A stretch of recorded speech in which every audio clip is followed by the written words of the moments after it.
Okay guys, it is time to talk about the Malaysia 2019 durian season, what the durian season looks like this year, what you can expect, and where you should travel to. There are so many places in Malaysia. It's why Malaysia is one of my very favorite countries to eat durian. There are so many different little micro regions with different cultures and different durian varieties. You really can't eat the same durian in the same place. Alright, so today here's our lineup. We've got a D2, a Tekka, a Musang King, and a D24. So this is Mr. Liang. He's one of the co-owners of Yes Orchard. And just look at the size of these Musang Kings. This durian tree is about 300 years old.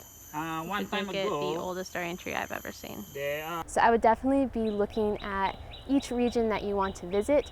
Because they're all happening at the same time, you can travel around and try a whole bunch of different durians in different places. In Malaysia, we have a bunch of different seasons, right? It's quite microclimatic in Malaysia, so it would usually start in Penang in April. Last year it was even March, and then it would kind of continue on the further south until it's about maybe July or August. But this year, the Penang durian season is about 6 weeks late, which is really crazy. And what that means is that the Penang season is going to be happening at the same time as the rest of Malaysia.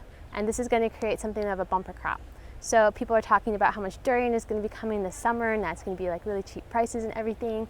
And that's possible. It doesn't mean that there's actually more durian than last year. It's just all coming in 1 month, which is July. So basically we have to wait a little while if we're going to eat durian in Penang. I would wait until the second week of June to plan your travel there, and then that should be a very good time for durians. And then July, everywhere in the whole country is going to be really, really good for durians. You can go pretty much anywhere and expect to arrive around the peak season. And that's very exciting for us durian eaters, but a little bit alarming if you're a durian planter, because that means that the prices are going to be really low. And that you may not be getting more durian than you had last year. You're just going to be getting cheaper prices for it. So definitely send your durian farmers a little bit of extra love this year. Introducing some of the regions. So of course we have Penang. We're going to start with Penang in the second week of June. There will be some farms that are going to be starting to drop in the last parts of May, but normally we experience that the quality of the first drops of durian are not that good. They tend to be a little bit on the watery side. They have trouble with even ripening. So if you're a fussy eater and you don't want to have to spend a lot of money, because they will be more expensive as well in the early part of the season, make sure to go in that second week of June. And from then on, you can start trying all of the Penang varieties that are really famous there. You know, you've got your red prawn, Holor is a nice deep yellow one. Some of the ones you might not have heard of are things that, my favorite is kacang hijau, there's kapri. There's tons of different ones to try. Any of the angbaks you're going to really love, because they're really smooth, kind of rosé tasting durian. And from then you can kind of move on down south a little bit, head to the mainland. You can get some really awesome D101 and also blackthorn on mainland Penang. And you can also find all of these really cool hybrids of a totally different species called Durio aloeana. What do you guys think of the wild durian?